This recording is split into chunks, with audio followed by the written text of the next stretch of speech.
ఇవాల్టి వీడియోలో ఒక సూపర్ టేస్టీ హెల్దీ రెసిపీని చూపించబోతున్నాం. అదేంటంటే చపాతీ ఎగ్ రోల్. ఇది మార్నింగ్ బ్రేక్ఫాస్ట్ లో సర్వ్ చేసుకోవచ్చు, లేదా ఈవినింగ్ పిల్లలు స్కూల్ నుంచి రాగానే స్నాక్స్ లా కూడా పెట్టేయవచ్చు. చాలా త్వరగా తయారు చేసుకోవచ్చు, చాలా టేస్టీగా ఉంటుంది. సో ఈ సింపుల్ ఎగ్ రెసిపీని ఎలా తయారు చేసుకోవాలో చూద్దాం. ఫస్ట్ దీనికోసం చపాతీ పిండిని కలుపుకొని పెట్టుకోవాలి. ఒక బౌల్లో 1 కప్పు గోధుమ పిండిని తీసుకోవాలి. ఇందులో రుచికి సరిపడా ఉప్పు, చిటికెడు షుగర్ ని కూడా యాడ్ చేసుకోండి. ఇందులోనికి 1 టేబుల్ స్పూన్ బటర్ ని యాడ్ చేసుకోండి. అంతా బాగా కలిసేలా బాగా కలుపుకోండి. మీరు చపాతీ ఎప్పుడు చేసినా కూడా బటర్ ను వేసి చపాతీ పిండిని కలపండి. చాలా సాఫ్ట్ గా స్మూత్ గా వస్తాయి. ఈసారి మీరు చపాతీ చేసేటప్పుడు ఇలా బటర్ ని యాడ్ చేసి చేయండి. ఎన్ని గంటలైనా సరే ఈ చపాతీలు చాలా సాఫ్ట్ గా ఉంటాయి. సో చపాతీ పిండిలోనికి బటర్ ను వేసి ఉండలు లేకుండా కలుపుకున్న తర్వాత తగినంత నీళ్లు కొద్దిగా వేసుకుంటూ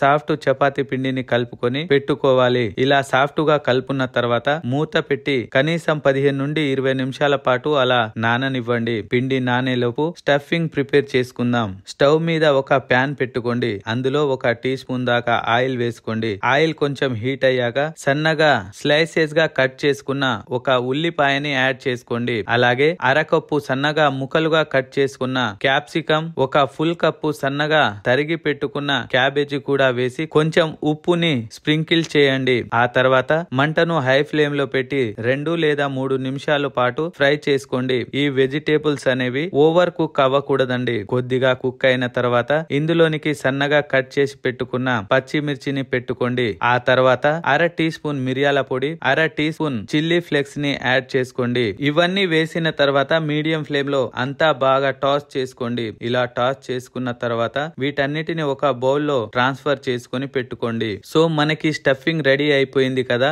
ఇప్పుడు మనం ఎగ్స్ ని బీట్ చేసుకుందామండి. సో నేను తీసుకున్న క్వాంటిటీకి 1 కప్పు గోధుమ పిండికి 4 నుండి 5 దాకా ఎగ్ రోల్స్ వస్తాయి. సో వాటికి 4 లేదా 5 గుడ్లను వీడియోలో చూపిస్తున్న విధంగా కొట్టి వేసుకోండి. ఇందులోనికి కొద్దిగా సాల్ట్ ని యాడ్ చేసుకుని బాగా బీట్ చేసుకోండి. White egg and yellow egg మొత్తం కూడా మిక్స్ అయ్యే విధంగా బాగా బీట్ చేసుకుని పక్కన పెట్టుకోండి. ఇప్పుడు మనం నానబెట్టుకున్న పిండిలో నుండి కొద్దిగా తీసుకొని ఉండల్లాగా తయారు చేసుకోండి. ఇప్పుడు పొడి పిండిని యాడ్ చేసుకుంటూ చపాతీ కర్రతో ఈ విధంగా రోల్ చేసుకుంటూ స్ప్రెడ్ చేసుకోండి. మరీ మందంగా కాకుండా అలాగని పల్చగా కాకుండా మీడియం మధ్యలో చపాతీని రోల్ చేసుకోవాలి. ఇలా రోల్ చేసుకున్న తర్వాత స్టవ్ మీద పెనం పెట్టి అందులో కొంచెం ఆయిల్ పెట్టి ఇలా స్ప్రెడ్ చేయండి. ఆయిల్ కొద్దిగా హీట్ అయిన తర్వాత మనం రోల్ చేసుకున్న చపాతీని ఇందులో వేసుకోవాలి. మీడియం ఫ్లేమ్ లో పెట్టి ఇలా 2 వైపులా చక్కగా రోస్ట్ చేసుకుంటూ ఇలా బబుల్స్ వచ్చే విధంగా ఇలా చక్కగా ఫ్రై చేసుకోండి. చపాతీ బాగా కాలిన తర్వాత పక్కకు తీసి పెట్టుకోండి. ఇప్పుడు ముందుగానే బీట్ చేసి పెట్టుకున్న